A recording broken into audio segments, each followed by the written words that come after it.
김지혜 돌직구쇼에 오신 여러분 반갑습니다. 김지혜입니다. 전 오늘도 이곳 광화문 청계광장에 나와 있습니다. 안타깝게 사망한 17세 남학생의 죽음의 원인을 두고 질병관리본부는 검사 결과 코로나19가 아니다라고 최종 결론을 내렸습니다. 그러면서 해당 병원, 영남대 병원의 오염 가능성에 대해서도 언급했는데요. 그런데 어찌된 일인지 영남대 병원 측은 질병관리본부의 입장에 대해서 강하게 반발을 하고 있는 상황입니다. 말이 안 된다라고 영남대 병원이 반발하고 있다는데 도대체 어떻게 된 일인지, 17세 남학생의 안타까운 사망, 그 이후에 도대체 무슨 일이 벌어지고 있는 것인지 잠시 후에 짚어보겠습니다. 저는 비가 오나 눈이 오나 매일 아침 이곳에서 여러분을 기다리겠습니다. 김지혜 돌직구쇼 지금 라이브로 시작합니다. 잠깐만요.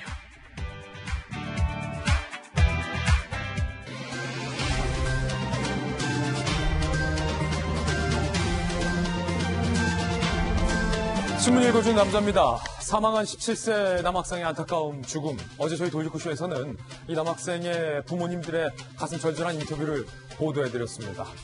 비가 내리는 그날 마스크를 사기 위해 1시간가량 줄을 섰던 막내 아들.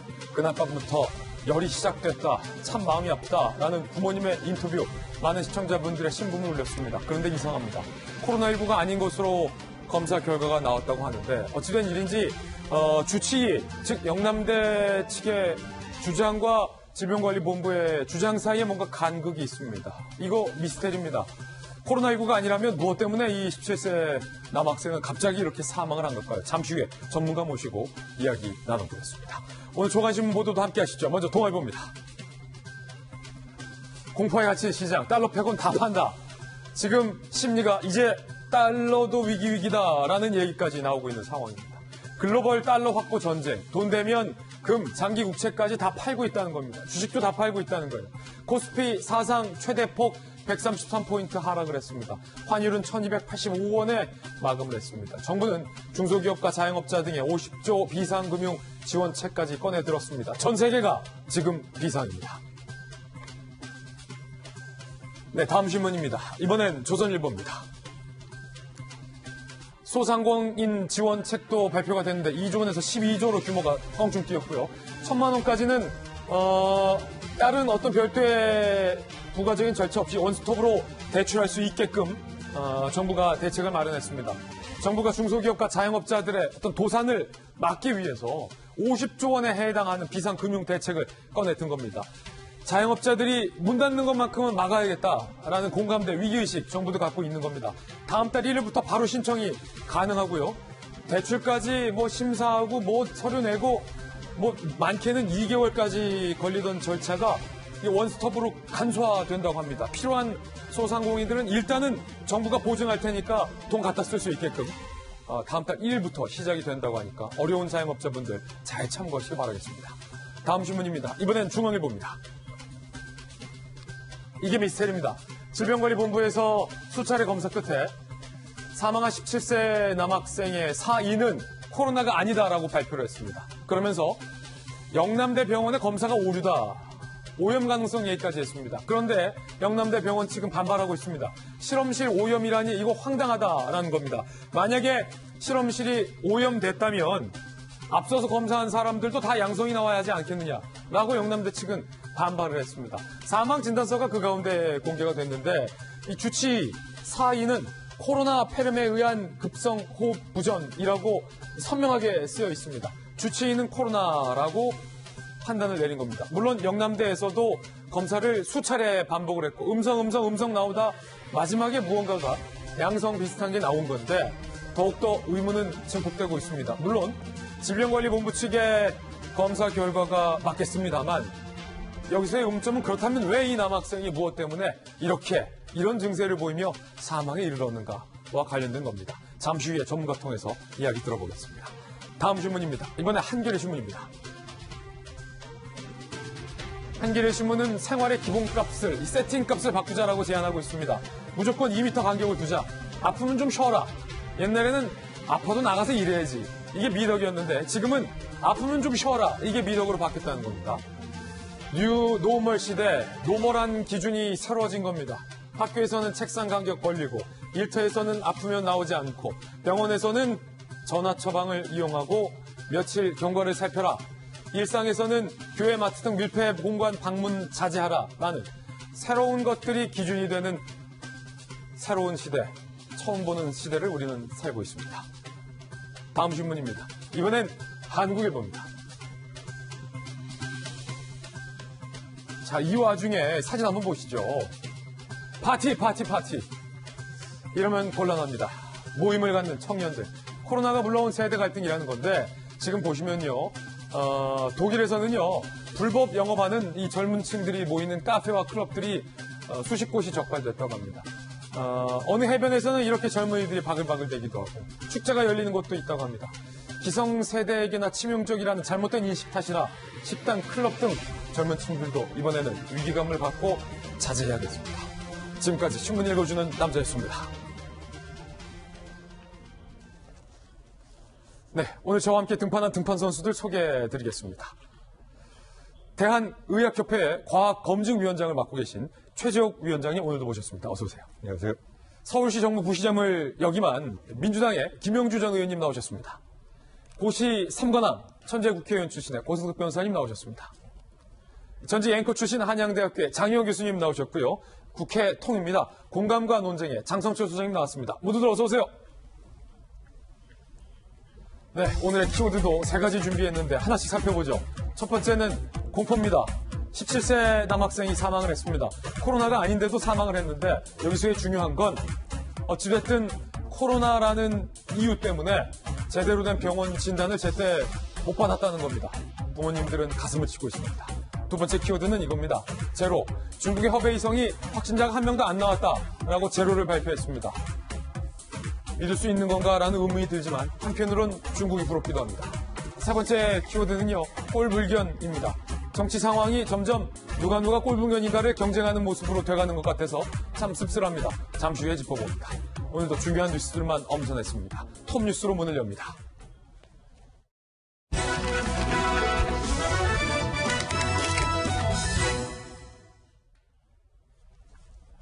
네, 오늘의 톱뉴스 주제부터 공개하겠습니다. 제목을 이렇게 정해봤습니다. 17세 소년의 안타까운 사망과 진료받을 권리. 다소 제목이 긴데 그럴 만한 이유가 있습니다. 진료받을 권리, 그리고 17세 남학생의 사망. 오늘도 참 가슴이 아픈 뉴스로 시작을 해야 할 것 같습니다. 일단은 본격적인 뉴스에 앞서서 코로나19와 관련된 최근 현황부터 짚어보고 이야기 이어가죠. 국내 코로나 현황을 보면요. 확진자는 8,565명, 사망자는 94명이 됐습니다. 대구 6,241, 경북 1,190, 경기 295, 경기와 서울 282, 어느덧 300명 선을 앞두고 있는 상황이 됐습니다. 대구와 경북은 심각한데 특히 경기와 서울도 그에 못지않게 매일매일 확진자가 늘고 있다는 걸 다시 한번 거듭 우리가 경계를 늦추지 말자, 긴장을 늦추지 말자는 차원에서 강조드리겠습니다. 오늘 중요한 건 어제 저희 돌직구쇼에서도 심도 있게 다뤘는데 이 17세 남학생, 고3 남학생, 막내 아들 왜 사망을 했느냐는 겁니다. 질병관리본부가 입장을 발표했습니다. 들어보시죠. 코로나19가 아니다라는 부분은 결론이 내려졌음을 명확하게 말씀드립니다. 총 13회 코로나19 검사를 시행한 것으로 파악했습니다. 모든 검체에서 코로나19가 검출되지는 않았습니다. 실험실 오염 또는 기술 오류 등에 대한 미결정 반응 가능성이 합리적으로 의심되었습니다. 질병관리본부의 결론입니다. 그런데 어찌된 일인지 주치의격인 영남대 병원에서는 반발을 하고 있습니다. 실험실이 오염됐다면 이 17세 남학생 이전에 음성 판정을 받았던 사람들도 다 양성이어야 하지 않겠느냐라는 게 영남대 병원의 반론입니다. 반발입니다. 들어보시죠. 의사선 판단으로는 양성 가능성이 있다라고 판단을 해서 검사실에 오염이나 기술의 오류라고 하면 그 전에 검사에서도 그래 나와야 되잖아요. 질병본부에다가 재판정을 요청을 했는 게 처음이니까.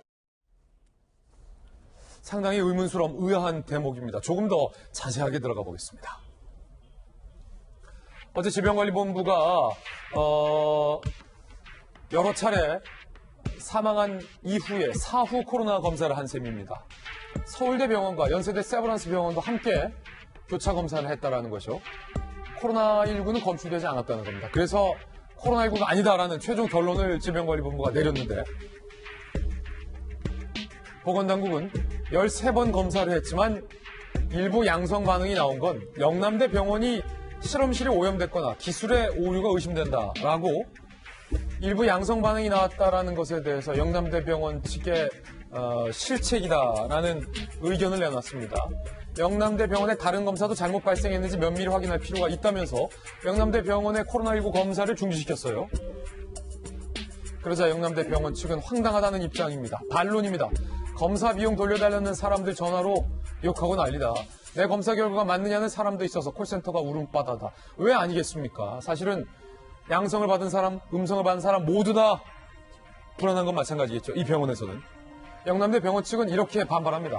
차라리 검체가 오염됐다면 이해하겠는데 실험실이 오염됐다면 8차례 모두 양성이 나와야 하는 것 아니냐.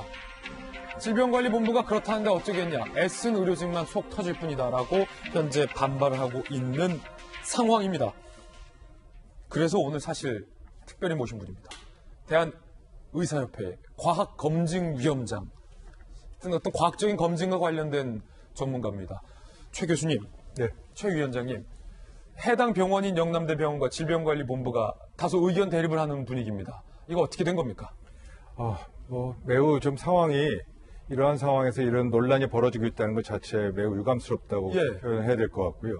그러한 이유로는 첫째, 지금 17세 이 고교생이 사망한 것 자체에 애도를 하고 그렇게 진료도 제대로 받지 못하는 그런 것들이 상황에서 이렇게 사망한 것에 대해서 우리가 같이 고민하고 애도를 해야 될 시점에서 예. 이러한 기술적인 논란을 벌이고 있는 자체가 매우 적절치 못합니다.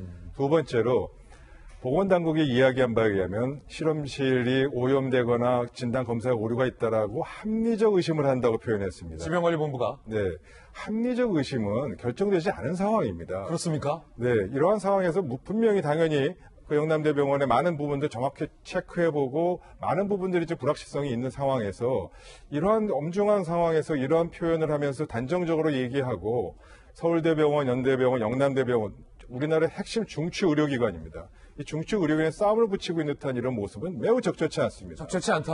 네, 추후 충분히 논의를 하고 과학적 사실과 검증을 거쳐서 어디에 문제가 있었는지의 부분에 대해서 추후 정확하게 이야기하면 될 일을 왜 이렇게 급하게 사인에 대한 부분, 검사에 대한 부분을 논의하는 것이 모르겠고요.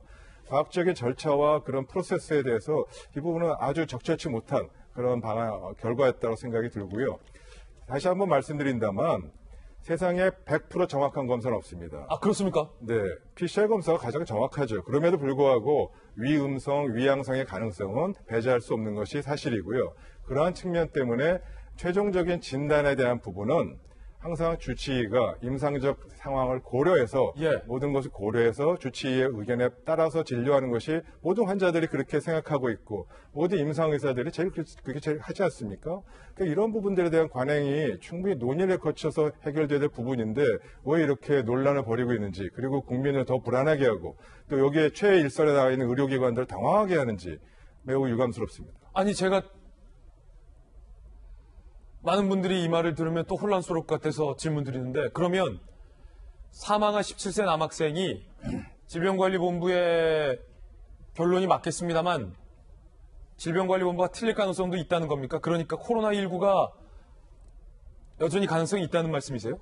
물론 그렇기 때문에 영남대 병원에서도 검사를 7차례, 8차례 했지요. 이 부분이 뭔가 이상한데 음성이 나오니까 안 되겠다. 더 해보자. 그래서 심지어 진단 키트가 국내 5개 회사가 있습니다. 5개 회사마다 조금씩 다릅니다. 그래서 이 부분도 걱정이 돼서 5개 회사 다 갖고 와서 따로따로 다 해보자. 이렇게까지 헤매도 불구하고 뭔가 그래도 이상하다. 이건 그렇지 않으면 이 환자의 다른 검사, 예를 들어 콕스사케 바이러스 많은 종류의 이런 바이러스 감염이 폐렴을 일으킵니다. 그래서 그런 검사도 모두 해봤습니다만 합리적으로 이 환자의 진단을 좀 추정할 만한 부분이 없어서 계속적으로 조사를 하는 이런 최선의 노력을 했음에도 불구하고 이런 부분들은 계속 논의를 하고 전문가들이 판단해서 확인하고 하는 부분을 거쳐서 최종적으로 임상적 진단 기준을 어떻게 도입할 것인지 조정이 필요하다면 추후에 할 일이 확정하면 될 일인데 왜 이 부분을 단정적으로 얘기해서 이렇게 논란을 발생하는지 매우 유감스럽습니다. 지금 영남대 병원이 사망 진단서를 발급했습니다. 저희들도 그 사망 진단서를 준비했는데 거기 사인란에 보면 코로나 폐렴으로 인한 사망이라고 지금 진단이 돼 있어요. 그러니까 영남대병원 측은 검사 결과 코로나19가 발견되지 않았고 마지막에 양성 반응이 나왔다라는 그 검사 결과에도 불구하고 임상적으로 증상이 코로나다라고 지금 판단을 한 거잖아요. 지금 최 교수님 말씀 들으면 코로나19가 검사 결과 안 나오더라도 코로나에 감염됐는데도 검사 결과 안 나올 수 있다 이 말씀이세요? 그럴 가능성이 충분히 있고요. 그렇기 때문에 중국에서도 여러 가지 검사 통해서 이 부분이 100% 진단되지 않는다는 가능성을 고려해서 중국의 CDC 질병관리본부에서도 임상적 진단, 즉 흉부 CT를 찍어서 폐렴이 나오거나 이런 부분들을 종합적으로 고려해서 PCR 당일 유전자 봐야 됩니다. 검사도 봐야 되고 기타 모든 검사를 고려해서 주치의가 판단하게 되어 있습니다.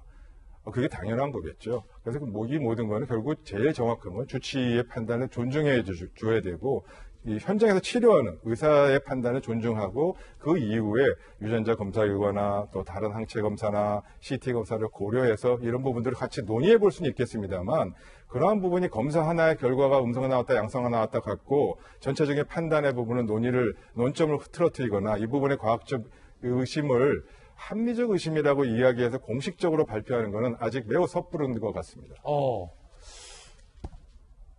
야, 이거는 굉장히 어쨌든 신중하게 접근을 해야 할 일이다. 이렇게 섣부르게 결론을 내리면 안 된다라는 취지의 말씀이셨고요.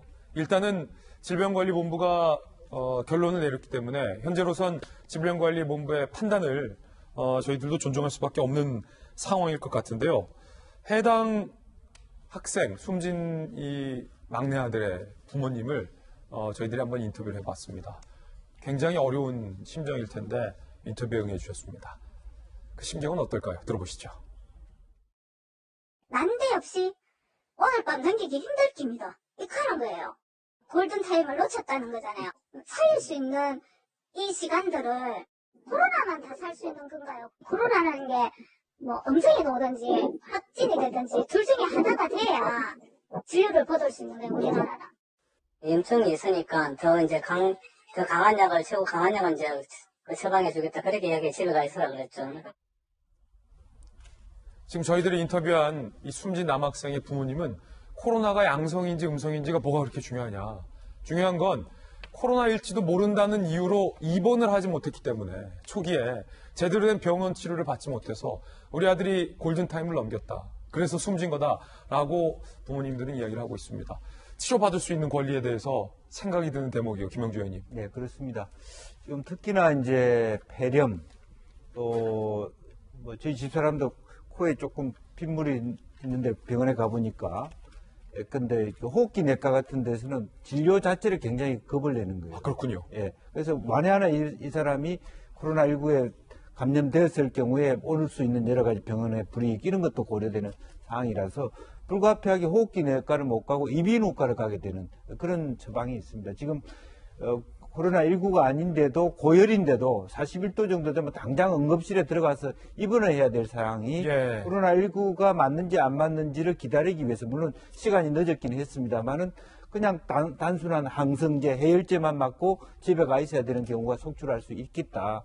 더군다나 폐렴에 걸린 어르신들 같은 경우도 똑같은 경우에 사실은 중요한 시간적인 어떤 골든타임을 놓칠 가능성이 굉장히 많다.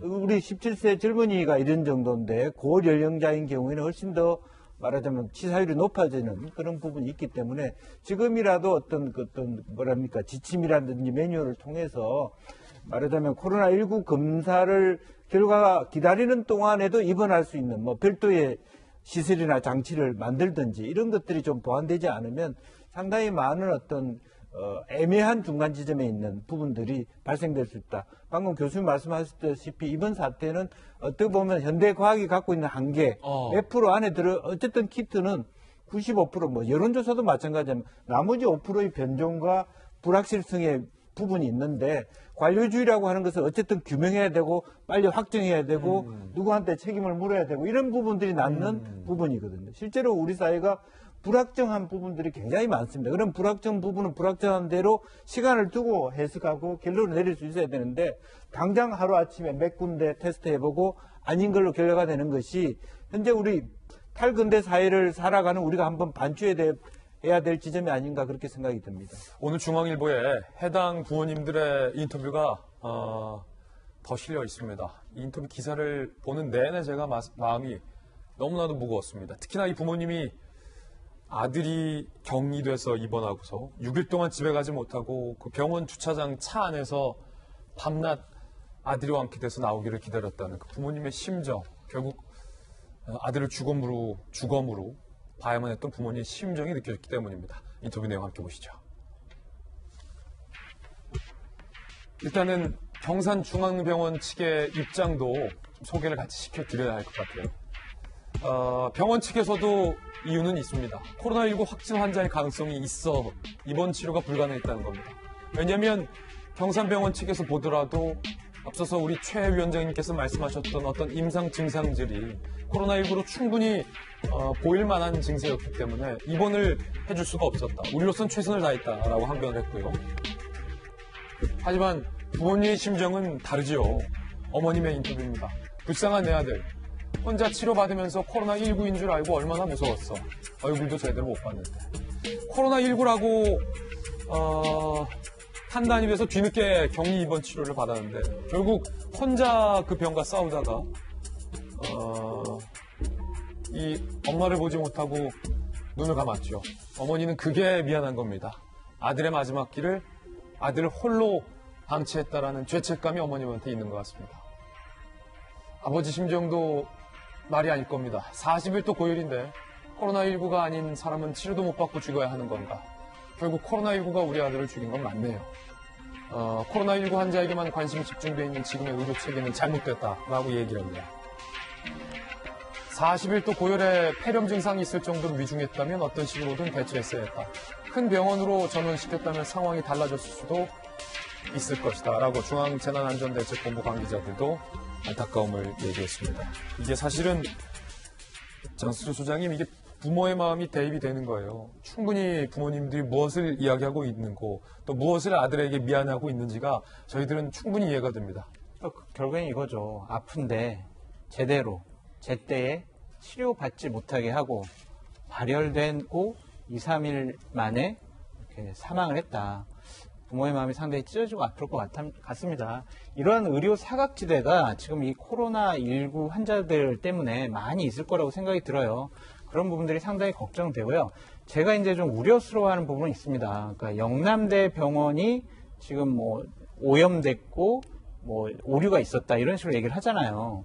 그렇게 되면은 지금 대한진단검사의학회에서는 자, 이 진단키트의 정확도가 98%다. 지금까지 40만 건을 진단을 했는데 98%의 정확도라면 2%의 오류가 있다.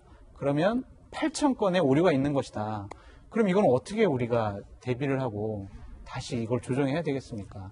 이 부분도 우리가 좀 어느 정도 질본에서 좀 대비해야 되지 않을까 하는 생각이 듭니다. 예. 저는 무엇보다 아까 어머니가 하신 말씀 중에 아들을 떠나보내고 그런 이야기 하셨잖아요. 코로나19인 줄 알고 본인이 혼자 얼마나 무서웠겠느냐. 저는 사실 그 마음이 어쩌면 아들을 기다리는 엄마의 마음이었을 것 같아요. 아들을 걱정하면서 한 말인데 아마도 기다리는 부모 마음은 딱 저거였을 거예요. 코로나19인 줄 알고 얼마나 무서웠겠습니까? 떠나는 아들 얼굴도 제대로 못 봤는데 어쩌면 아들은 40일도 고열에 정신이 없어서 혼수 상태로 갔을 수도 있겠습니다만 집에도 못 들어가고 병원 앞에서 왜냐하면 만에 하나 코로나19일지 계속 검사를 하고 있다는 이유는 코로나19일 수 있다는 가능성이 있기 때문이잖아요. 한두 번 검사하고 아니면 끝 음성 이렇게 나올 텐데 사망 직전까지 계속 수차례 8차례 뭐 질본까지 합해서 13차례 검사를 할 정도면 이 친구는 계속 의심이 됐었다라는 얘기예요. 그걸 기다리는 부모의 마음이 어땠을까 하는 생각도 들고 이쯤에 좀 한탄이 나오는 건 계속 우리 정부에서는 우리가 과거 메르스 사태 때문에 대책을 잘 세워놓고 있었고 예방을 잘 하고 있다라고 이야기를 하고 있습니다만 시스템의 오류가 애초부터 드러났었습니다. 처음부터 확진자 나올 때 우한 다녀온 것 아니라서 건너뛰었던 확진자들이 있었고요. 가족에게 2차 감염 됐는데 2차 감염 아직 살이 없다라고 또 건너뛰었던 확진자들도 있었고요. 계속해서 오류가 나오고 있는 이 상황에서 지금 17세 어린 청소년이 사망하는 첫 사례가 될까 말까에 지금 우리가 집중하느라고 정말 필요한 것들 놓치고 있었던 게 의료 시스템이거든요. 경산병원 저는 입장이 이해가 돼요. 코로나19 환자일 수도 있는데 어떻게 감히 입원을 시킵니까? 하나하나 그랬다 급이 나는 또 누가 살려고요? 이건 경산대 경산 그 병원의 문제가 아니라 시스템을 이렇게 만들어놨기 때문에 이 환자를 돌려보낼 수밖에 없었던 거거든요. 그 이후에 이른 아침에 와서 검사를 물론 받고 영남대 병원으로 옮기긴 했습니다만 앞서 우리 교수님 말씀대로 영남대 병원 최선을 다했고 지금 이 사망 원인에 대해서 아무도 몰라요. 계속 아니다, 코로나19 아니다라고만 지금 발표에 급급해서 그럼 진짜 사망 원인이 뭡니까에 대한 이야기는 질병본부가 그 당국들도 내놓지 않고 있는 상황이에요. 그럼 여기에 대한 해명도 부족할 뿐더러 이게 검체의 오류인지 아니면 키트의 오류인지 실험실 오염인지 이걸 열어놓고 지금 조사를 해도 부족한 마당에 아니다라고 확정을 짓는 이 급한 것 자체가 또 국민들에게는 불신을 일으킬 수 있는 거거든요. 이런 부분들 명명백백하게 지금 많은 학부모들이 다 내 자식 같아서 울고 있는 게 현실이라는 것도 좀 알아주셨으면 좋겠습니다. 예, 물론 이제 거듭 말씀드리지만 질병관리본부가 최선을 다해서 의혹을 규명해 온 것은 분명하고 또 여러 의료기관의 교차 검진까지 진행했다는 점, 현재로서는 우리가 질본의 어떤 결과를 신뢰해야 한다는 점도 거듭 말씀을 드릴 겁니다. 그렇다면 이게 궁금한 게 최 위원장님, 네. 부모님이 지금 가슴을 치고 있잖아요. 얼마나 마음 아프겠습니까? 그렇다면 왜 이 17세 소년이 이렇게 급격하게 상황이 악화돼서 결국 죽음에 이르렀는가와 관련된 부분이 여전히 부모님의 마음속에는 궁금함으로 한으로 남을 것 같아요. 어떻게 볼 수 있습니까, 이 부분? 여러 가지 지금 그 조사를 당연히 해야 되겠죠. 지금 많은 의료계에서 이야기했듯이 다발성 장기 부전에 의해서 사망하셨고 또 그런 가능성으로 코로나19 바이러스 감염, 기타 다른 여러 가지 그런 그 치료의 과정에서 볼 수 있는 그런 부분 논의가 되고 있습니다. 그러나 이 부분은 아까도 계속 말씀드렸습니다만 주치의가 치료를 담당했던 주치의가 즉 환자를 계속 치료했던 의사가 이 모든 것을 판단하고 그거에 대한 진단서를 써야 될 권한이 있고 그리고 그에 대한 걸 법적으로 보호된 겁니다. 예를 들어서 진단검사의학회에서 이 PCR 검사를 했던 사람이 진단서 쓰지 않습니다. 엑스레이 검사에서 MRI 찍었던 사람이 의사가 진단서 쓰지 않습니다.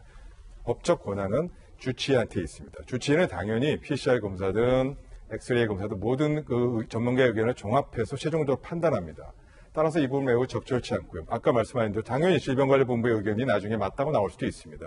그러나 이런 부분을 갖고 논란을 지금 하는 것은 전문가의 영역이지 이렇게 사회적 논란을 이렇게 만든 것 자체 다시 한번 적절하지 않다고 말씀드리고요. 두 번째로 이 지점에서 사실 그것도 더 중요한 거는 패널분께서도 또 이야기해 주셨습니다만 이 헌법에 보장된 국민 건강권과 의료법에 보장된 환자가 적절한 진료를 받을 수 있는 진료권이 감염병 예방법과 충돌하면서 발생하는 이 부분이 시스템적으로 적절하지 않아서 발생하는 문제점입니다. 당연히 의료기관은 감염병 예방법에 따라서 병원을 보호해야 됩니다. 그러나 그렇다 하더라도 환자가 생명이 경각에 달려있거나 하는 상황에서는 필요하다면 복도에서라도 누워서 시설이 없으면 치료도 해야 되고요. 그럼요. 필요하면 바깥에 헝겊이라도 담요도 깔아서 수술해야 됩니다. 저는 국제보건을 합니다. 그래서 개도국에 가서 많은 나라에서 수술하는데 필요하다면 그렇게 합니다. 예. 그게 당연한 거 아니겠습니까? 그러한 부분을 판단해서 이미 여러 차례 이와 유사한 사례가 나왔습니다. 대구에서 자가격리 중에 적절한 치료를 받지 못해서 조기 사망하신 분, 또 얼마 전에 백병원에 진료를 기다리다가 여러 가지 상황에서 진료를 못 받은 상황에서 아까 이제 대구 출신인 것을 말씀 안 해서 논란이 됐던 부분이 다 결국은 진료권과 감염병 예방법이 충돌한 지점이고요. 이거에 대해서 여러 차례 의료계가 권고안을 냈습니다.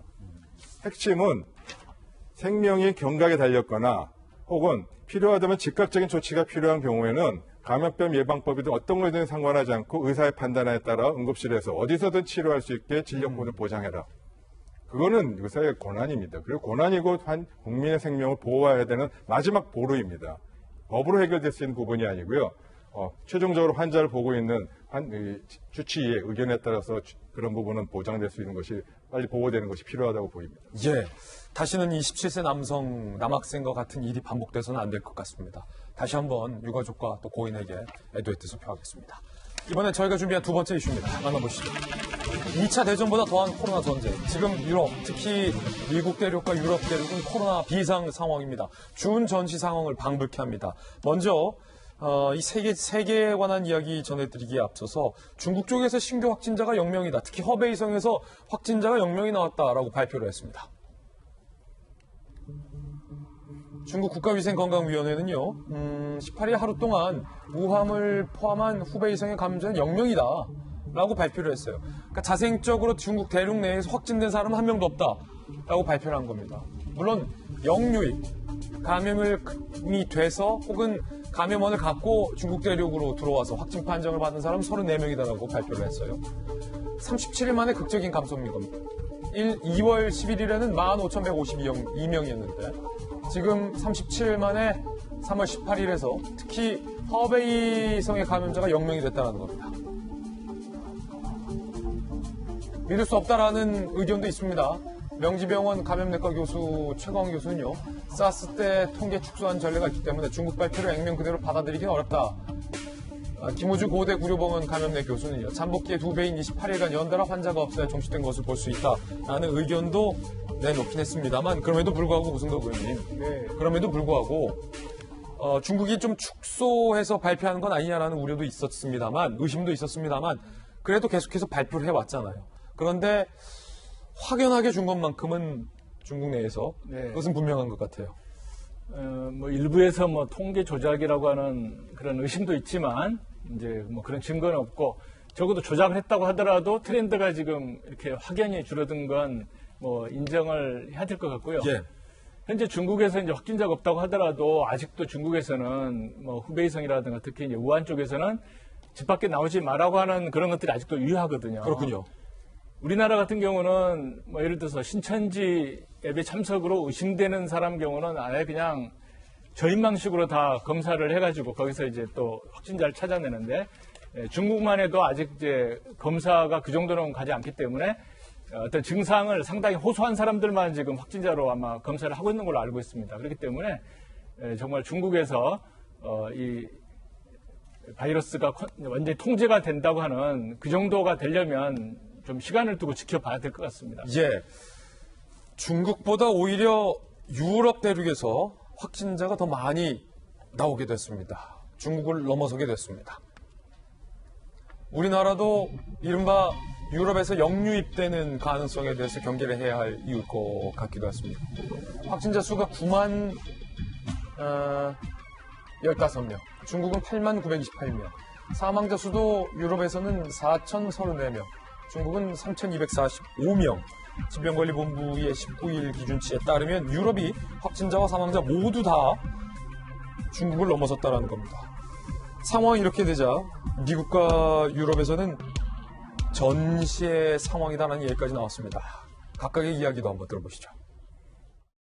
We're going to defeat the invisible enemy. I view it as in a sense, a wartime president. I mean, that's what we're fighting. Seit der deutschen Einheit, nein, seit dem Zweiten Weltkrieg gab es keine Herausforderung an unser Land mehr. 지금 보면요, 김영주 의원님, 메르켈 총리 같은 경우는 2차 세계대전 얘기까지 꺼내들었어요. 네. 트럼프 대통령도 이건 전시 상황이다 라고 얘기를 했어요. 네, 그렇습니다. 실제로 메르켈 총리 자체도 지금 이제 각 국가별 연대와 통합이 필요하다. 그것은 뭐라냐면 과거에 고성덕 의원님 말씀하셨습니다만 생겐 조약으로부터 전 세계가 사실 한 지방처럼 완전히 국경을 열어놓고 있었는데 이제는 독일부터 여러 가지 국경을 서로 닫아야 되는 입장에 처해 있고요. 이태리로부터 스페인, 독일, 이게 중국보다 유럽이 더 위험할 수밖에 없습니다. 중국은 아시다시피 사회주의 체제라서 우한이라든 지역을 완전히 닫고 각 성별로 완전히 문 단속을 철저하게 한방향적으로 할 수 있는데 유럽은 서로 공조를 통해서 할 수밖에 없는 상황이라는 측면입니다. 그래서 이것이 지금 어떻게 보면 필연적이라고 보여질 수 있기 때문에 2차 세계대전 이후의 최대의 위기다. 그런 부분에 있어서 메르켈 총리가 얘기했고 미국도 트럼프 대통령이 실제적으로 말하자면 국가 물자를 통제할 수 있는 아시다시피 시장에 개입하는 적은 없는데 2008년 경제위기 이후에 다시 한번 국가가 나서서 시장을 통제하고 필요하면 마스크라든지 인공호흡기를 정산해낼 수 있는 전시체제와 같은 부분 그리고 실제적으로 국민들에게 성인과 아동에게 모두 실질적인 쓸 수 있는 돈을 지급하는 수표를 발행하는 그런 아주 극단적인 처방을 하고 있다 이렇게 말씀을 드릴 수가 있겠습니다. 한편으로는 최 교수님 이런 생각도 듭니다. 중국이 확진자가 0명이 나왔다. 과연 믿을 수 있을까라는 의심, 또 한편으로는 그래도 부럽다라는 생각이 아마 많은 분들이 들 것 같은데, 영명이든 아니든 중국이 이렇게 줄어들었다. 그 이면에 중국이 오히려 한국에서 들어온 우리 교민들도 격리시키는 등 굉장히 철저하게 외부에서 들어오는 문을 걸어 잠갔다는 거죠. 우리 당국은 그 문을 걸어 잠그는 데 있어서 다소 다른 방향의 정책을 취했던 것은 사실이고, 그런 정책적인 어떤 비교도 되고요. 좀 부럽다는 생각도 들고요. 어떻게 보세요? 뭐든지 방역 대책은 효과와 또 그에 대한 대가가 반드시 있습니다. 지금 유럽이 이렇게 이런 상황을 겪는 것은 뭐 여러 가지 이유가 있겠습니다만, 근본적으로는 유럽이 사회가 갖고 있는 사회 개방성, 즉 국경을 닫지 못하는 것, 그 다음에 민주적이고 연대를 강조하는 부분이 있기 때문에 이런 논란을 피할 수 없이 좀 환자가 발생을 통제하기 좀 어려운 상황입니다. 사회주의 국가는 그런 면에서 개방적이지 않기 때문에 다소 인권에 문제가 있다 하더라도 이런 통제를 가능할 수 있겠죠. 뭐든지 대가와 이 효과는 다 상반되게 됩니다. 우리나라의 경우도 대구 지역을 봉쇄하지 않은 부분에 있어서는 마찬가지로 우리 국민이 갖고 있는 연대와 또 이에 대한 포기할 수 없다는 그런 마음이 있기 때문에 전면적인 봉쇄를 하지 않은 겁니다. 그런 면에서 전 우리나라의 판단을 존중합니다. 다만 현실적인 시점에서 역유비에 대한 가능성을 고려해서 국경 차단을 우리가 또 해야 되지 않느냐는 부분은 아주 현실적으로 과학적인 증거에서 말씀드린다면, 여태까지 발생한 확진자에서 국내에서 외국에서 들어온 환자는 5%에 불과합니다. 초기에 10명을 막았으면 지금 8,000명을 막을 수 있었습니다. 그땐 다 해외에서 들어온 환자였으니까요. 그러나 지금 10명을 차단한다고 해서 8,000명의 효과는 없습니다. 오로지 거기서 추가적인 전파 한 20명밖에 없습니다. 그래서 이러한 부분을 고려했을 때 국내 전파로 인한 감염 가능성도 중요하기 때문에 우선순위에서 굉장히 밀린다고 보고요. 그런 과학적인 평가에 근거해서 당장은 국경을 차단하기보다는 14일의 격리 기간을 좀 확대하고 이거를 자발적인 것보다는 좀 강제하는 방안, 우한 교민들이 오셨을 때 격리시설에 있었던 부분처럼 그러한 부분을 검토해보고 그런 과학적인 근거에서 정책을 취하는 것이 바람직하다고 보입니다. 이제 전 세계가 달러 확보 전쟁도 벌이고 있습니다. 장기 침체, 경기가 안 좋아질 것이라는 우려가 나오기 때문입니다. 그 가운데 한미가 대규모의 통화 스와프를 체결했다는 소식도 들어와 있습니다. 통화 스와프가 이게 뭘까요? 한번 점검해 보시죠.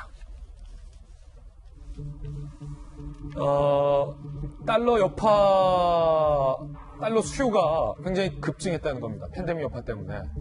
극단적인 달러 사재기 현상도 나오고 있고, 한미 양국이 이 가운데 600달러 규모의 통화 스와프를 체결했다. 그러니까 국내에 달러를 조금 더 넉넉하게 푼다는 거죠. 쉽게 말해서 비상용 마이너스 통장이랑 비슷하다는 겁니다. 일단 급하니까 우리 원화 맡기고 달러 땡겨 쓸 수 있게 해 주었다라는 건데, 고수동 의원님, 이게요 2008년 금융위기 때의 2배 규모다라는 거예요. 그러면 지금 경기 침체가 2008년 금융위기 때보다 2배 정도 더 심각할 수도 있다, 이렇게 봐도 되는 거예요? 네, 아마 그 이상일 수도 있습니다. 그러니까 금융위기 때는 이제 금융기관 하나가 크게 부도가 나면서 이 돈이 돌아가는 게 막힌, 쉽게 말하면 이제 돈맥 경화증이 문제였었고, 그때는 이제 돈만 공급하면 됐었거든요. 근데 지금은 뭐 유럽도 그렇고 사람이 모이지도 않고 상점도 문을 닫아라 할 정도이기 때문에 실물이 다 막혀버렸습니다. 그러니까 그 위기 심각성이 훨씬 크기 때문에 이제 600억을 일단 수합을 했지만 아마 필요하다면 더 할 수도 있는 거고요. 경제 위기가 올 때마다 기업들은 그 자금 확보 전쟁이 벌어집니다. 그러니까 대출금은 경제 위기랑 상관없이 갚아야 되는 돈이고, 또 회사 뭐 인건비니 여러 가지 그 고정비들이 있기 때문에 돈 확보 전쟁이 벌어지는데, 그럴 때 이제 그 돈이라는 것이 글로벌로 보게 되면 달러 확보 전쟁이 되는 거거든요. 그러니까 지금 최근 상황은 안전자산이라고 하는 금마저도 팔아가지고 지금 달러를 확보하고 있는 거고요. 예. 뭐 대기업이 그 뭐 부동산 처분하는 것은 말할 것도 없고, 주식시장이 급락이 나타나는 것도 지금 달러 확보랑 연결이 돼 있거든요. 그렇기 때문에 그 어제도 말씀드렸지만 그 이렇게 주식이 급락한다고 해가지고 싸다고 생각하지 마시고, 항상 과거 10년 동안은 잘 갔지만 갑자기 한 달 동안에 이제 10년 올라간 걸 지금 다 까먹는 지금 그런 상황인데요. 갑자기 예상과 달리 빠졌을 때는 싸다고 생각하실 게 아니고 하락세의 시작이라고 생각하셔야 되고요. 최근에 이제 미국 경제 전문가들도 하나같이 이야기하는 것이 최근 10여 년간의 경기 호황, 그 부분이 끝나고 베어마켓, 경기 침체기, 리세션이 시작이 됐다. 시작이라는 단어에 좀 주목하셨으면 좋겠습니다. 예. 이게 작은 게 아니라요. 그 당시에 300억 달러가 지금 600억 달러지만 그 당시 300억 달러에 한 5차례에선 총 1,600억 달러 이상을 지금 우리나라가 그 당시에 통화 사업을 했었거든요. 근데 지금 저게 중요한 건 뭐냐면 이달 들어서만 외국인들이 우리나라 국내 시장에서 그 매도하고 나간 금액이 9조 원이 넘어요. 그러다 보니까 달러 수요가 급격하게 필요한 것도 물론 있습니다만 외국인만 탓할 게 아니거든요. 국내 기업, 국내 은행들도 달러 빨리 가지고 있으려고 지금 다 달러로 몰려들다 보니까 우리나라 환율이 지금 어마어마하게 치솟고 있다는 게 사실 더 큰 이슈예요. 환율 문제는 국가 경기와 직결되는 부분이거든요. 이렇게 되면 코로나19의 여파로 뭐 내수가 어쩌고 문제가 아니라 수출입이 막히고 어쩌고 문제가 아니라 환율 자체만으로 우리나라가 휘청일 수 있을 만큼 지금 굉장히 위기로 극닦고 있는 상황이기 때문에 어제 600억 달러는 상징적인 의미이지만 이게 앞으로 얼마나 반복될지 그리고 과연 이걸로 일시적으로 막을 수 있을지도 지금 우려되어야 되는 상황이기 때문에 예의주시해야 되는 것 같아요. 단순하게 볼 문제는 아닙니다. 예, 아주 중요한 지적 장희용 교수님께서 잘 해주셨습니다.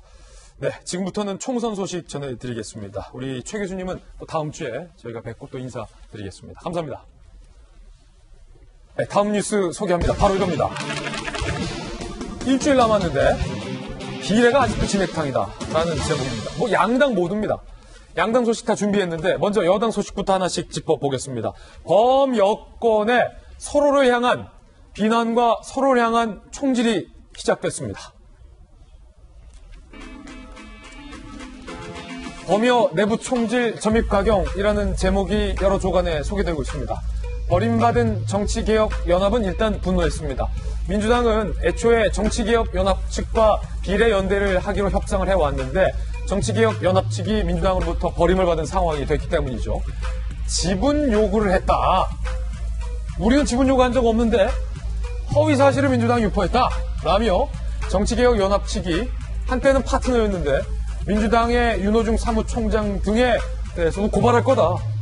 라고 강한 비판을 냈어요. 하승수 정치개혁연합 집행위원장은 이렇게 말했습니다. 민주당이 원외 정당 들러리 세우고 자기들 마음대로 공천권 행사하고 있다. 우리 고발할 거다. 그러자 새로운 파트너가 된 시민을 위하여의 공동대표 최백은 교수, 조국 전 장관을 향해서 당신은 영원한 국민의 법무장관이라고 말했던 인물이기도 하죠. 시대 변화에 뒤처진 사람 중에 일부는 반대 진영 사람보다 더 추하게 변한다. 즉 정치개혁연합 측을 상대로 시대 변화에 뒤처진 것뿐만 아니라 저쪽 사람보다 더 추하다. 라고 굉장히 고강도의 비난을 하고 있는 겁니다. 이들은 거짓과 권모술수를 밥 먹듯이 한다라면서 사실은 정치개혁연합은 진보 진영의 원로들이 지금 포진된 곳인데 그곳을 향해서 거짓과 권모술수를 밥 먹듯이 한다라고 맞비난을 하고 있는 상황. 그런데 한때 또 같이 연대의 대상이었던 민중당. 그런데 이 민중당도 배제가 됐죠. 민중당도 민주당을 향해서 버럭을 했습니다. 민중당이 민주당을 향해서 버럭합니다. 이상규 민중당 상임대표. 대통령도 김정은과 만세 부르는데 우리를 거부하다니. 종북이 무섭냐? 본인들이 종북이라고 얘기를 하는 겁니까? 요거는 살짝 좀 갸우뚱해지는 대목인데 어쨌든 민중당도 민주당을 향해서 버럭하고 있는 상황입니다. 국회통, 장통.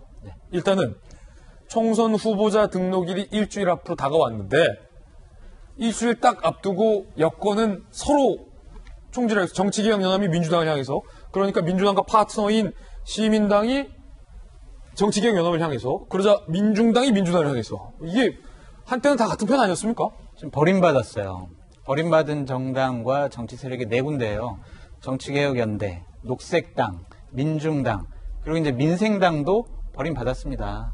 정치개혁연대 같은 경우에는 어쨌든 원로들이 모여 계시고 거기서는 여러 가지 지분을 요구하고 총선 후에도 계속 존속시키겠다. 정치 세력으로 존속시키겠다. 그런 입장을 발표하셨거든요. 정치개혁연합 우리는 일회용 아니다. 그렇죠. 그리고 녹색당도 마찬가지입니다. 민중당도 마찬가지고요. 그리고 민생당은 좀 다른 부분이 있지만 그러니까 이런 부분들이에요. 더불어민주당이 이제 우리는 요 일회용기 정당을 만들어서 비례의석을 얻고 그 다음에 총선 후에는 다 해쳐 모혈하겠다라는 건데 이 지금 버림받은 정당 같은 경우엔 우리의 지분을 좀 더 요구를 해주고 보장을 해주고 그 다음에 총선 후에도 우리가 존속을 하겠다라는 것에 대한 더불어민주당의 부담감 때문에 이런 분들하고는 안 하겠다는 거로 보여집니다. 예, 민중당이 이제 민주당을 비판하면서 종북이 두렵냐라고 했던 것은 본인들이 종북이다라는 걸 인정하는 게 아니라 아니죠. 예. 종북 프레임이 두렵냐라는 것을 민중당이 민주당을 향해서 되물었다라는 것은 정정하고 넘어가겠습니다. 그런데 이낙연 공동선대위원장 이렇게 얘기했습니다. 현재의 전개가 몹시 민망하다는 생각을 합니다. 아름답지 않은 상황이지요. 시민사회 원로들께 서운함을 안겨드리는 일은 바람직하지 않다고 생각하고 대통령께서는 조국 전 장관에 대해서 마음의 빚이 있다 이렇게 말씀하셨는데 혹시 위원장님께서도 그분께 마음의 빚을 갖고 계신 건 아닌가요? 저는 그런 마음 상태는 없습니다. 김광선 변호사님 나오셨습니다. 지금 이낙연 공동선대위원장은 이렇게 전개되는 게 민망하다. 원로에게 서운함을 드려서는 안 된다. 라고 얘기를 했는데 어쨌든 공동선대위원장이면 이 과정을 다 알았던 거 아닙니까? 그리고 동의했던 거 아닙니까? 당연히 알고 내부적으로 협의했겠죠. 예.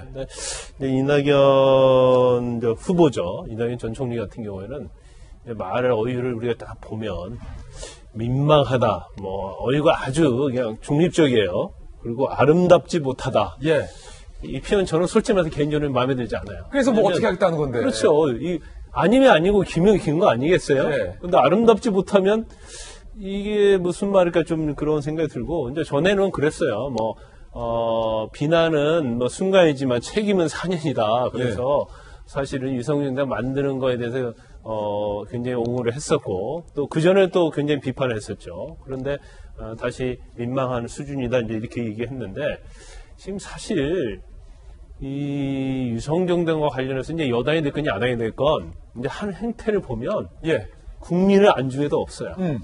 무조건 어떻게 하면 선거에서 몇 석이라도 더 가져올까 그것밖에 없는데 이 부분은 저는 개인적으로 볼 때 선거 기록만 다를 수 있겠지만 국민이 반드시 심판할 것이다. 저는 그렇게 봅니다.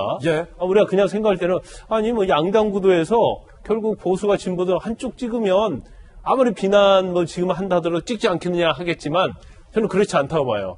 지금 선거에 있어서 가장 국민들이 실망하고 그다음에 정말 추하다고 보는 것이 제가 볼 때는 유성정당을 저는 보고 있거든요. 그렇기 때문에 지금 여기에서 끝나는 게 아니고 지금 미래통합당도 마찬가지고 더불어민주당도 마찬가지고 내부 막 총질하고 있잖아요. 근데 문제는 뭐냐? 지금 예를 들어서 더불어 시민당 같은 경우에는 이 소수 정당의 리스크가 엄청 큰 거예요. 왜냐하면 참여하는 정당들이 다 대부분 졸속 정당이거든요.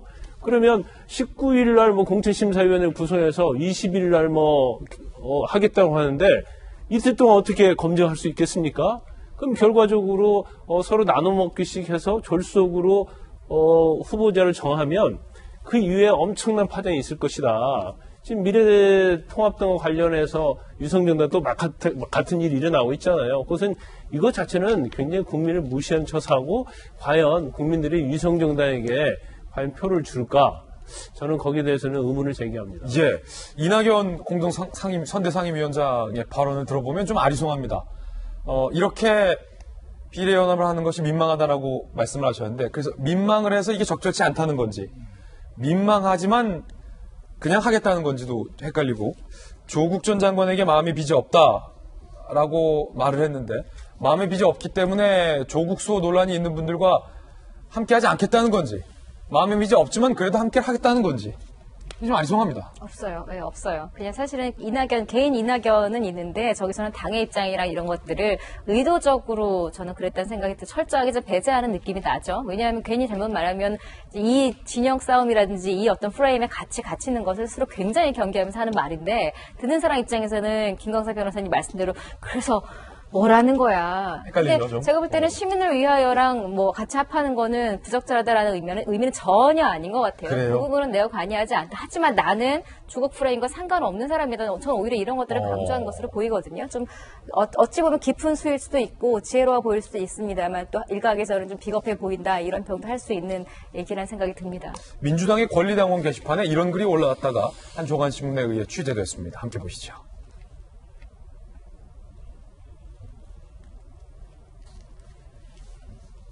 왜 민주당의 소중한 표가 듣도 보도 못한 비례연합에 가야 하냐? 통합당과 똑같이 해주면 되는데 왜 말도 안 되는 당과 연합을 하냐? 미니 정당을 끌어들여 앞줄 세우는 행위는 진짜 도둑질이다. 더불어 비례 잡탕당에 투표하지 않겠다라는 의견이거든요. 이게 민주당 권리당원 게시판이니까 아무나 글을 쓸 수 있는 게시판은 아닌 거잖아요, 참통. 그렇습니다. 그러니까 이게 지금 연대하겠다는 정당들이요, 급조됐어요. 예를 들면 가자환경당 올해 2월 20일 날 창당됐습니다. 기본소득당 올해 1월 19일 날 창당됐어요. 시대전환 올해 2월 23일 날 창당됐습니다. 이렇게 총선에서 비례대표 의석을 얻기 위해서 우리랑 가치를 공유하지 않은 정당에게 우리가 투표를 할 수가 있겠느냐라는 것이 이 권리당원의 얘기 같은데, 결국에는요, 이것은 민주당이 여태까지 우리는 그런 정당을 만들지 않겠어라고 계속 주장하고 약속을 해왔는데 그 약속을 뒤집은 것에 대한 후폭풍이다라고 말씀드리고 싶어요. 예, 가자환경당의 입당시험이다라는 제목으로 한 가지 영상도 소개가 돼서 이게 논란이 되고 있습니다. 드디어 올라갑니다. 하나 둘. 한 번 더 해봐, 한 번 더 해봐. 자, 박수 준비, 시작. 마지막 시도. 하나, 둘. 반 쳐. 됐다. 박수! 방무해, 방무해, 영상 제목이 입당 시험 영상으로 돼 있어서 정말 입당 저런 시험? 주세요. 일단 당에서는 즐기면서 정치하자는 의미다. 진짜 입당 시험은 따로 있다라고 해명을 한 상황입니다. 그런데 이 가자환경당의 권기자 대표가 미성년자 성추행 혐의 기소유예 처분이 알려져서 논란이 일고 있고, 후보 당원 모집글도 논란인 게 조국을 위시한 순수 그 자체로 평가받는 인물들이 썩어빠진 정치판을 깨끗하게 바꿔나가자라는 글이 여서 지금 현재 논란이 되고 있습니다. 김영주 의원님, 이 군소정당들과 관련된 논란도 지금 계속되고 있어요? 네, 그렇습니다. 이제 이정희 공동대표로 있는 가자 평화인권당도 문제가 되는데, 이 부분의 경우에는 사실은 당군교, 한당고기 이런 고수를 중심으로 우리나라가 후천개벽 세상이 될 것이다. 그리고 북한에서 있는 뭐 당군 민족통일협의회의 남측 파트너 이렇게 얘기하고 있어서 역사관에 대한 문제도 있고요. 굉장히 좀 독특하군요. 네. 그래서 따라서 실제로 이분들을 모으면 사실 이분들을 앞번호가 되면 민주당이 아무리 민주당이라도 앞번호 6자리, 7자리는 어쩔 수 없이 저런 분들이 선정돼서 국회에 들어갈 수밖에 없는 부분인데, 네. 그래서 민주당 당원들이 저분들 정말 검증되지 않은 저분들이 국회에 그냥 편안하게 들어가게 하려고 이렇게 민주당이 이렇게 위성정당을 만들었냐, 이런 얘기를 분명히 할 수 있는 그런 부분이 있습니다. 예. 그렇기 때문에 실제로 또 하나는 후보 검증위원회가 한계가 있고 자체 셀프 검증을 안 할 가능성이 있는데, 핵심적인 문제는 이래요. 이야기는 엉뚱한 대로 갑니다. 왜냐하면 시민을 위하여라고 하는 부분 중심으로 만약에 공천이 되면 결과적으로 친문 계파들이 확중하는 하나의 창밖에는 안 됩니다. 결과적으로. 그렇기 때문에 왜 지금 이낙연 총리가 그런 얘기를 하느냐도 얘기로 들어보면 과거 민주화 운동의 어른들이나 실제로 한한상 예, 한한상 뭐 전 총리 같은 분, 또 신필균 뭐 같은 분들이 과거 동교동계의 주축, 민주화 운동의 주축들이 다 등을 돌리는 계기가 될 것이고, 과거에 보면은 사실은 이 말하자면 개혁당과 뭐 소위 난민구 논쟁이 재현되는, 그러니까 그런 논쟁에서 소위 문재인 지지자들이 비례대표로 거의 다 들어가 버리는 그런 형태가 재현될 수 있기 때문에, 그런 의미에서 지금 현재 실제로 정치개혁연합의 반발이라고 하는 것이 굉장히 다른 각도에서 볼 필요가 있다는 거죠. 간단치 않은 문제다라는 의견이셨습니다. 미래통합당 쪽 상황도 이게 만만치가 않습니다. 공천 갈등, 공천 잡음, 집안 싸움이 계속되고 있는 겁니다. 급기야 한성규 대표와 황교안 대표가 서로를 향해서 비난의 메시지를 내기에 이르렀습니다. 먼저 황교안 대표의 이야기.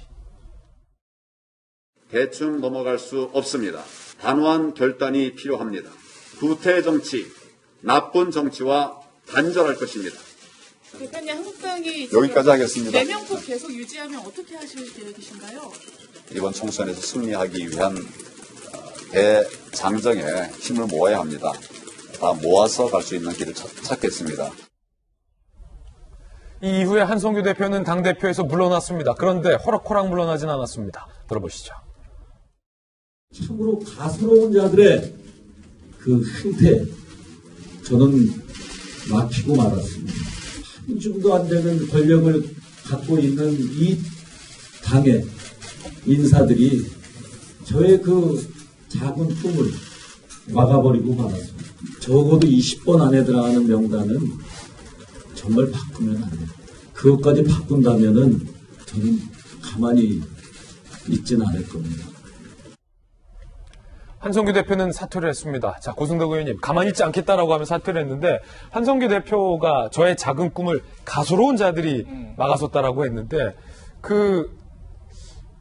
글쎄요, 이 비례 공천 작업을 본인의 작은 꿈을 실현시키는 장소는 아니라는 뭐 당내 비판도 있습니다만, 네.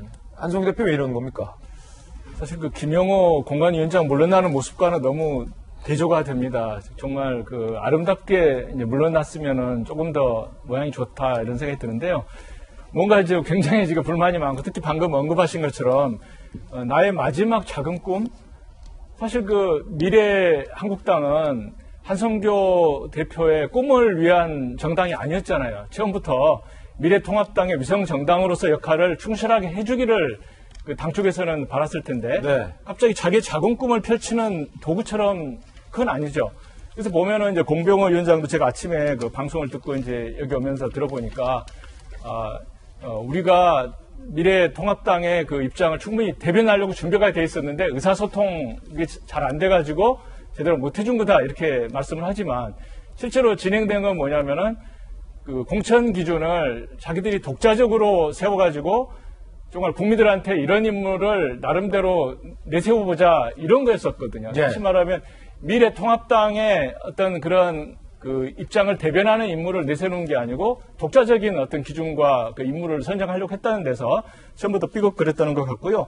결국 그렇다 그러면 나의 작은 꿈이라는 것이 뒤집어놓고 생각하게 되면 미래통합당 내지는 황교안 대표에 대한 배신밖에는 제 귀에는 들리지가 않는 뭐 그런 것 같습니다. 예, 김건삼 변호사님 궁금한 겁니다. 미스테리한 겁니다. 왜 도대체 학교 선배고 존경하는 선배라고 한성규 대표가 사석에서 얘기하고 다녔던 그 황교안과 한성규의 사이가 이렇게 배신의 드라마로 점철될 수밖에 없었는가? 물러나면서까지 가만두지 않을 거야. 근데 한성규 전 대표가 정말 공천을 제대로 했는지 정말 공정한 공천이었는지 그거 자체는 사실은 팩트로 확인할 수가 없어요. 예. 그렇지만 한 가지 분명한 것은 황교안 대표가 한성규 전 대표를 미래한국당에 보낼 때는 다 이유가 있었을 겁니다.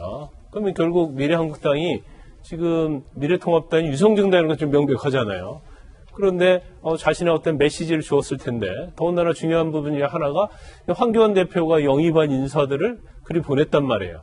그러면 이게 적극적으로 반영하라고 해서 보냈는데 그게 전혀 반영이 안 됐단 말이에요. 그래서 정치라는 게요. 보니까 서로 뭐 이해관계, 이익관계가 얽히면 이제 선후배도 없어요. 선후배도 없어요. 우리 국회의원 선거 보잖아요. 예.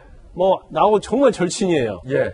그런데 당대표 출마하면 내가 절친이고 그동안 나의 우정을 생각해서 이번엔 내가 양보하지. 그런 적 없거든요. 그런 적 없다. 국회의원 선거를 보면 지역구의 같은 동창들끼리 굉장히 경쟁하고 그럴수록 더 이전투가 많이 되는 거거든요. 이제 그런 것처럼 정치에는 선후배도 없고 그렇죠. 가소로운 자들이라고 했잖아요. 그렇죠. 친구도 없고 이제까지 뭐 친하다고 하고 굉장히 뭐 모시듯이 했는데 하루아침에 자기가 어떤 상방단 의견 이익에 있어서 반대가 되니까 굉장히 존경하는 사람에서 이제 가소로운 자가 되는 거죠. 예. 그럼 앞으로 어떻게 되느냐? 이것도 좀 논란이 있습니다. 지도부가 총사퇴했잖아요. 미래한국당. 새 대표는 누구고 새 비례명단은 어떻게 되느냐가 중요하죠. 왜냐하면 명단이 지금 두 개인 거예요. 쉽게 말하면 황교안 대표와 염동열 위원장이 미리 짜놨을 그 명단과 이게 전혀 반영이 되지 않은 한성규와 공병호 위원장이 짜놓은 지금의 명단 어떻게 되느냐. 자, 어제 비례 수정안 선거인단 투표에서 부결됐고 한성규 대표 사퇴했고 최고위 해산했죠. 원유철, 정가빈, 염동열, 장석춘 이 4명의 의원이 한국당으로 입당을 했습니다. 안 되겠다. 믿을 만한 사람을 보낸 거죠. 새 대표가 원유철 의원이 되는 건 아니냐라는 관측이 나오고 있고 새 사무총장으로 염동열 인재영입위원장이 되는 건 아니냐라는 관측도 나오고 있습니다. 공관위를 새로 꾸린다. 그러니까 공병호 공관위원장을 경질한다라는 시나리오예요. 경질하고 새로 새 판 꾸려서 비례 명단을 아예 제로 베이스, 백지에서 다시 할 가능성에 대한 이야기도 나오고 있는데 장통, 그렇게 되면 지금 한성규, 공병호가 두 분이 만든 비례 명단 1번도 있고 쭉쭉쭉 있잖아요. 이분들은 어떻게 되는 거예요? 백지화죠. 장담 못하는 거예요? 백지화입니다. 아니, 왜냐하면 어제 선거관리위원회, 선거인단에서 그걸 다 부결시켰잖아요. 끝이에요, 이제? 그 명단 자체는 이제 완전히 백지화되는 겁니다. 새로 없다. 예, 새로 작성을 해야 돼요. 공병호 위원장도 만약에 경질된다면? 네. 그러니까 이제 이렇게 되는 거죠. 이제 9명의 의원이 미래 한국당에 있어요. 그분들이 이제 10시부터 의총을 열어가지고 원내대표를 뽑아요. 예. 그 원내대표가 당대표 권한대행을 합니다. 지금 한창 하고 있나요? 예. 그 당대표 권한대행이 최고위원 2명을 임명을 해요. 그래서 사무총장과 이를 비롯해서 최고위원회를 구성을 해요. 그래서 이제 그게 미래 한국당의 지도부가 되는 거죠. 거기서 이제 판단을 하겠죠. 아, 공병호 위원장이 우리가 원하는 명단을 다 그대로 할 것이냐. 그러한 생각이 들면 공병호 위원장 체제를 용인을 해주는 거고, 조금이라도 말을 안 들을 것 같다 그러면 공병호 위원장을 해임을 하고 공관위원들도 다 해임을 합니다. 예. 그래서 새로 공관위원회를 꾸리는 거죠. 그래서 자기네들이 계획하고 생각했던 그런 명단을 짤 텐데 이거 자칫 잘못하면 진흙탕 싸움 될 수 있어요. 진흙탕 싸움이죠. 왜냐하면 한성규, 공병호 리스트에 있던 사람들이 배제가 될 텐데 그 배제된 사람들도 반발할 거 아닙니까? 반발하기도 하고 한성규 대표도 얘기했잖아요. 가만히 있지 않겠다. 가만히 있지 않겠다고. 가스로운 자들. 공병호 위원장도 나를 잘러? 나 그럼 여태까지 있었던 얘기 할 거야 라고 할 가능성이 높아요. 그러면은 이 미래한국당의 이 공천 문제가 계속 진흙탕 싸움으로 지저분해질 것 같아요. 양당의 비례 문제를 여유 있게 웃으면서 보는 사람이 있습니다. 안철수 대표입니다. 들어보시죠. 저는 정당 투표에서 20%를 얻는 것이 목표입니다. 그 20%를 얻으면 제대로 거대 양당을 21대 국회에서 견제하고 제대로 역할을 할 수 있다. 내기 역할을 해서 거대 양당들이 함부로 자기의 그런 힘을 휘두르지 못하고 국민 눈치 보는 정치를 만들 수 있다. 이러한 제 마음들 진심으로 고소해서 목표대로 달성할 생각입니다. 이게 20%를 정당이 투표를 한다는 것은 사실은 굉장히 어려운 수치잖아요. 힘든 일이잖아요. 목표를 일단 밝혔어요. 아마 20%가 중도층은 다 내 거다라는 이제 그런 선포나 마찬가지거든요. 그러니까 지금 이제 국민의당은 결국 이제 비례 후보밖에는 안 내는 겁니다. 그러니까 비례 가지고 이제 그 당의 어떤 그 지지를 확인하는 그런 건데요. 지금 국민들 입장에서는 여야나 야나 너무나 지금 뭐 꼼수 전쟁으로 가고 있고 자중 질환으로 가고 있고 너무나 보기 추하다 이거죠. 그랬을 때 국민의 선택은 두 가지죠. 한 가지는 이것저것 다 싫으니까는 아예 비례는 안 찍는다는 그런 사람들도 나올 거고, 또는 미우니까는 그래도 덜 미운 사람 찍는 또 우리 국민의 속성이 있습니다. 그렇기 때문에 국민의당 찍겠다 이런 분도 있으실 텐데, 지금은 이제 일주일 후에 이제 비례대표 명단이 확정이 되고 진열이 정비가 되면 다시 진영 대 진영으로 갈 거기 때문에 그때는 또 상황은 달라질 수 있다. 네, 중도층이 20%까지 남아있을 것 같지는 않습니다. 예. 그렇다면은 일주일간 양당이 얼마나 비례 잡음을 정리하고 그 결과치를 내놓았을 때 국민들에게 어떤 선택을 받느냐가 결국은 총선에서 어떤 영향이 이어질 건가로 귀결이 되겠군요. 라는 생각도 해봤습니다. 이번엔 저희가 준비한 네 번째 이슈입니다. 저희 김제 돌직구쇼에서 얼마 전에 새로 선보인 코너죠. 총선 핫플. 오늘은 과연 어떤 분들이 총선 핫플에 선정됐을지 바로 만나보시죠.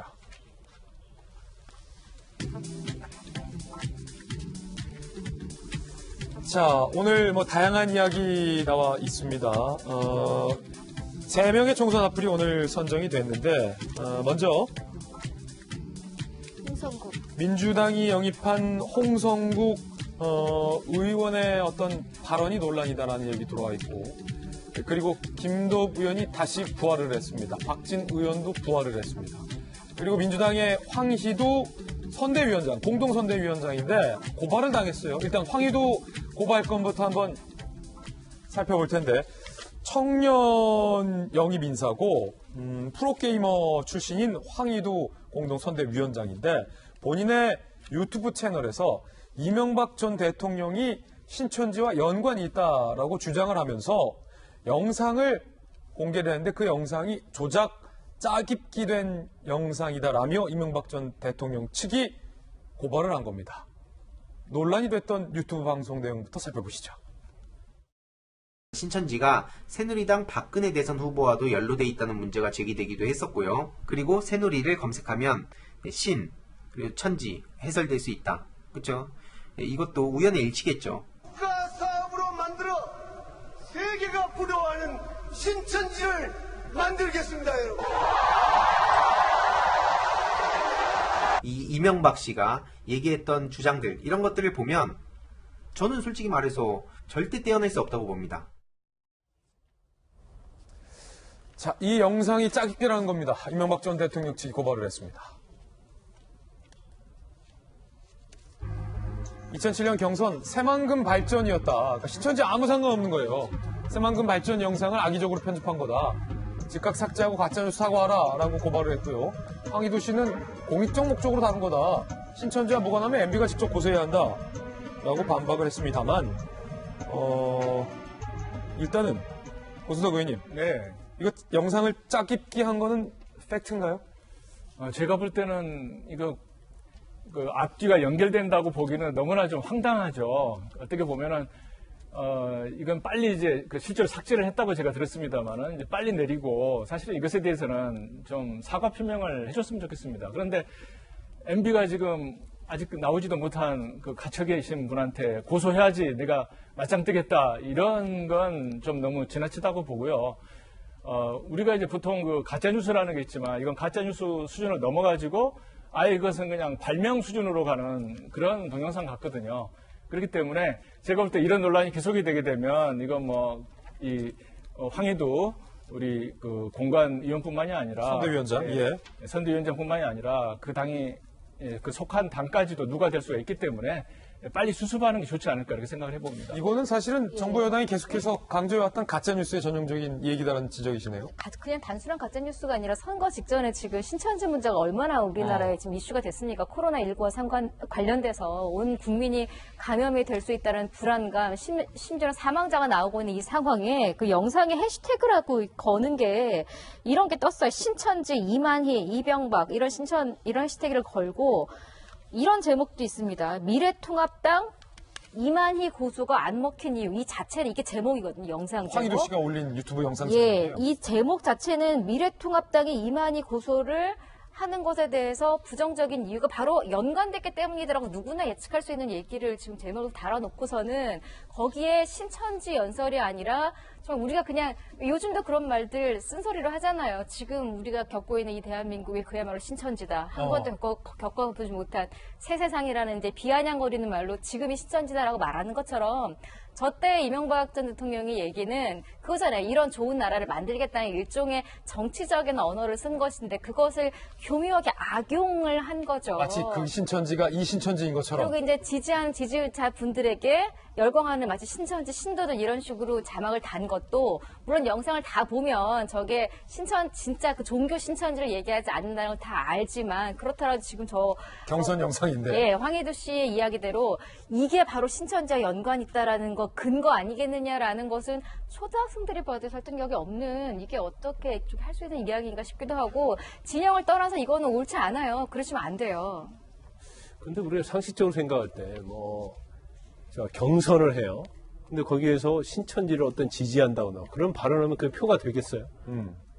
신천지, 저 연설 자체 신천지 연관이 있다. 그것이 퍼져 나간 것 동시에 경선에서는 굉장히 불이익이 될 수밖에 없는 거죠. 상식적으로. 그런데 이제 선거를 앞두고 지금 사실 우리가 이제 코로나19 바이러스와 관련해서 신천지 신도들이 집단 감염이 되면서 이 모든 원인을 이제 신천지 신도에게 돌리는 그런 경향이 있는데 이게 선거에 맞물려 있단 말이에요. 그러다 법적으로 처벌될 수 있습니까? 저게 자체가 이제 약간 애매하긴 해요. 제 영상을 보니까 이제 구체적인 원래 정보통신망법이랄지 뭐 형법상 명예훼손이랄지 뭐 이렇게 명예훼손이라면 좀 구체적이게 하는데 구체적이면서 그 내용 자체가 허위한단 말이에요. 정보통신망법에는 허위고 형법에서는 뭐 허위가 됐건 진실됐건 그건 가리지 않긴 합니다. 그래서 저거 아까 이제 그 영상만 갖고는 판단할 수 없고 그 전체적인 맥락을 보면 결국 명예훼손이 될 수 있죠. 될 수 있다. 네, 그렇기 때문에 지금 선거를 앞두고 자꾸 신천지 관련 프레임을 여당 지지자들은 야당에 씌우려고 하는 거고 야당 입장에서는 이걸 방어를 하고 근데 저는 이제 개인적으로 사실 댓글도 보고 인터넷 많이 들어서 보는데 저거 자체가 선거에 그렇게 큰 영향을 줄 것 같지는 않아요. 근데 그렇지만 어떻게든지 한 표라도 가져와야 하니까 어떤 이미지 타격을 입히려는 그러한 의도, 가짜뉴스가 굉장히 인터넷에 보면 난무하고 있더라고요. 예. 이명박 대통령이 독실한 기독교 신자인데 그렇죠. 신천지랑 뭐 연관됐겠습니까? 이것은 완전한 가짜뉴스라고 보여지고요. 황희두 씨가 공익적 목적이라고 했는데 공익적 목적이라도 거짓말을 하면 안 되죠. 사실관계를 정확히 파악을 해야 됩니다. 그렇기 때문에 저는 뭐 무조건 잘못했다는 생각이 들고 이래요. 황희두 씨가 신천지와 무관하고 자신 있고 떳떳하다면 나를 고발해라 이런 식으로 얘기를 하는데 아니 사기꾼이라고 규정해놓고 너가 사기꾼 아닌 거를 네가 한번 입증해봐 이런 식으로 얘기하는 것 자체가 이건 상대방에게 어떠한 명예적인 피해를 입히기 위한 하나의 수단 아니겠습니까? 황희두 씨가 젊은 정치인 아니에요. 얼마 전에 새로 영입됐고 이분들에게 기대한 것은 우리가 저렇게 가짜뉴스를 유튜버에 저렇게 유포시키는 것을 원한 건 아니잖아요. 젊은이답게 깨끗하고 공정하고 좀 미래지향적인 모습을 보여주기 바랍니다. 예. 그런가 하면 민주당이 영입한 홍성국 후보가 여성 비하 발언했다고 지금 논란이 되고 있어요.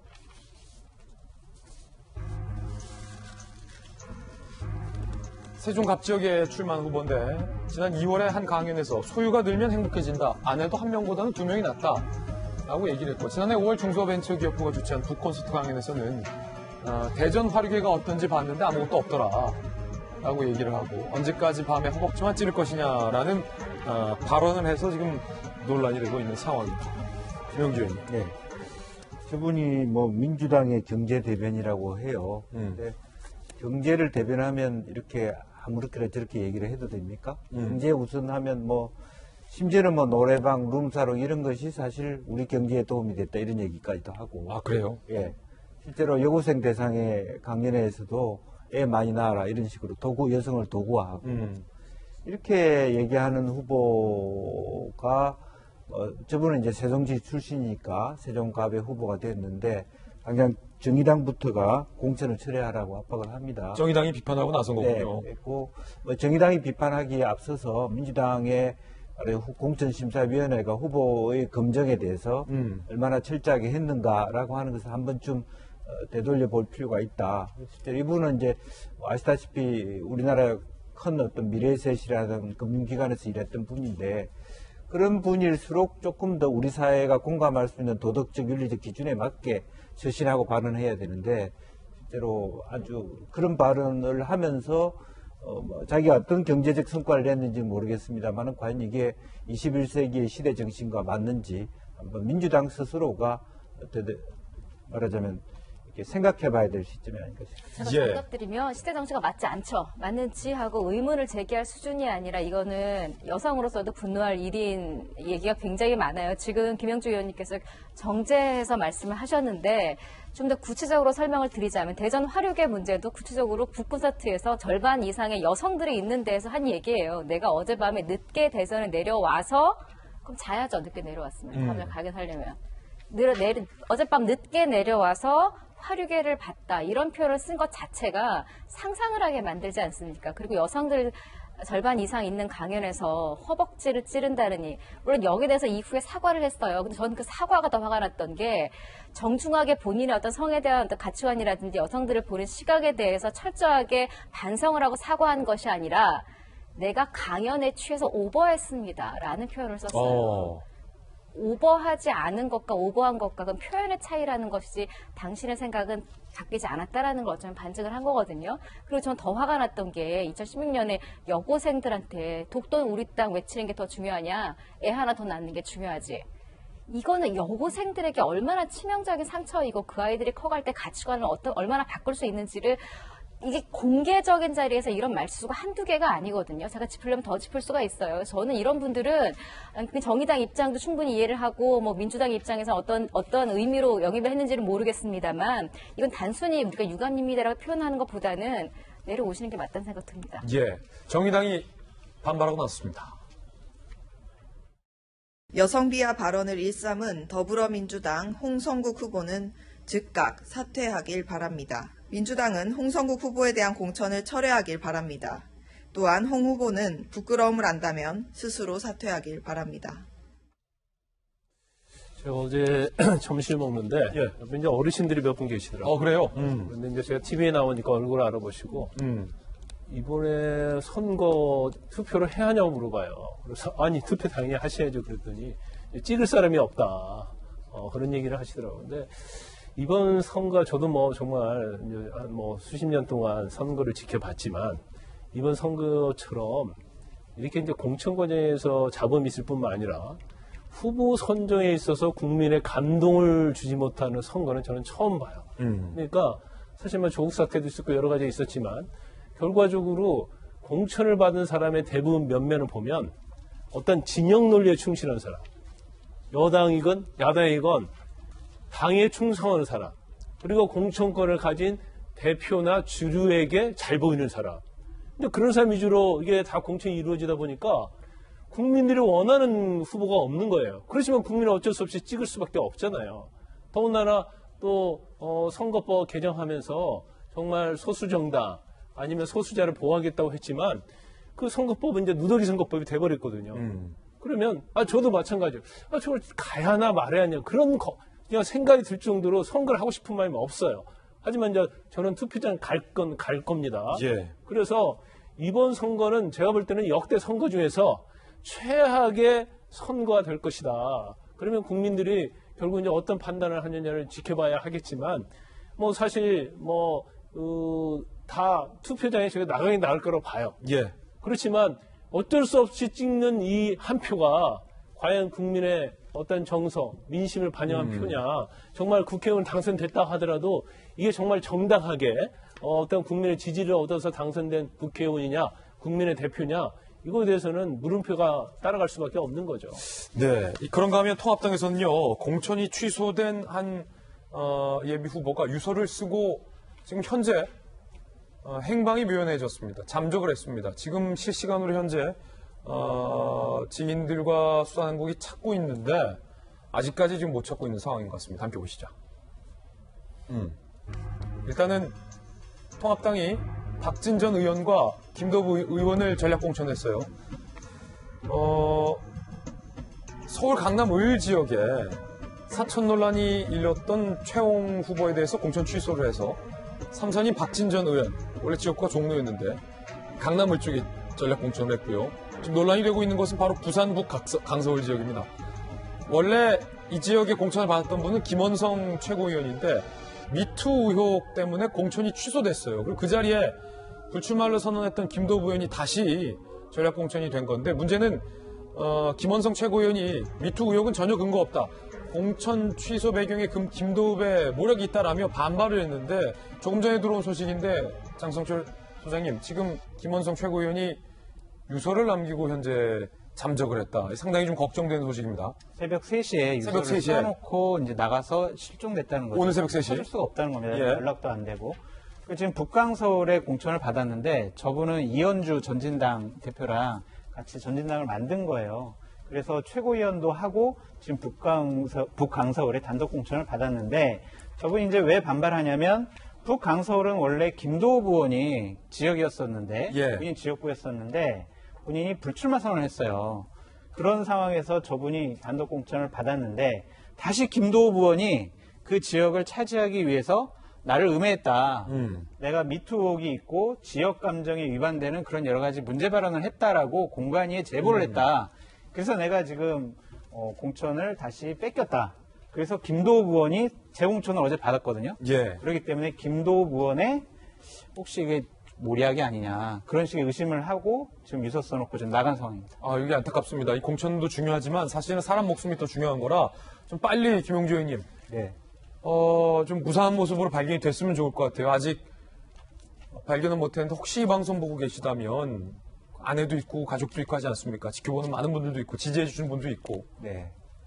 사실은 그 공천을 뭐 취소하기 위해서 혹은 뭐 여러 가지 근거를 만들기 위해서 여러 이유를 들 수는 있습니다만은 미투 의혹이라고 하는 건 한 개인에 있어서도 굉장히 아픈 부분입니다. 진위 여부와 상관없이 본인도 가족도 있고 이해가 당사자가 있기 때문에 그런 심정이기 때문에 본인도 굉장히 두 가지 충격을 받았을 거예요. 그러니까 공천을 대해서 이번에는 사실 부산 지역이 그렇게 분위기가 나쁘지 않기 때문에 당선 가능성도 있었다라고 생각했던 차에 다 이제 여러 가지 준비를 해놨는데 갑자기 그런 날벼락을 맞았다는 건데 그 이유가 또 미투 이런 것을 걸렸는 것은 두 가지 충격이라고 보여지고 어쨌든 본인 스스로가 빨리 조금 쉬면서 이성을 회복하고 예. 여러 가지 잘못된 것은 밝히면서 향후 본인의 어떤 태도를 마음을 안정시키면서 다시 생활로 돌아왔으면 좋겠다는 생각을 합니다. 예, 지금 뭐 특정 지역으로 이동했다라는 게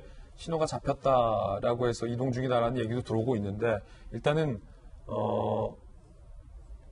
최고위원을 발견할 때까지는 저희가 정확한 속보인지는 확인해서 다시 한번 전해드리도록 하겠습니다. 뉴스 속보가 들어왔는데 코로나19 국내 확진자 수가 8,652명이 됐다는 뉴스 속보입니다. 그런데 한 몇 분 전에 저희 속보자막에 8,653명으로 한 명이 더 많게 잘못 보도가 돼서 이 부분 바로 잡고 사과드립니다. 8,652명이 정확한 확진자 수다라는 것 말씀드립니다. 한 명 정도가 오류가 있었습니다. 60초 광고 후에 돌아오겠습니다. 잠시 후에 뵙죠. 네, 금요일 아침 저희가 준비한 소식들 모두 다 전해드렸습니다. 좋은 주말 보내시고 건강한 주말 보내시고요. 저희들은 또 건강한 모습으로 월요일 아침에 인사드리겠습니다. 지금부터 시작되는 2사말로에서는요. 오늘 본방에서 미처 못다한 이야기들 준비한 게 많았는데 못다한 얘기들이 많습니다. 특히 한성규 대표의 이른바 쿠데타 그 이면에 숨겨진 사실은 무엇일지 그리고 민주당의 비례 과연 어떻게 이어질지 다양한 이야기들 2사말로에서 지금 나눠보겠습니다. 지금 들어와 주십시오. 들어오십시오. 좋은 주말 보내십시오. 월요일에 뵙겠습니다. 오늘 하루는 분명 어제보다 나을 겁니다. 감사합니다.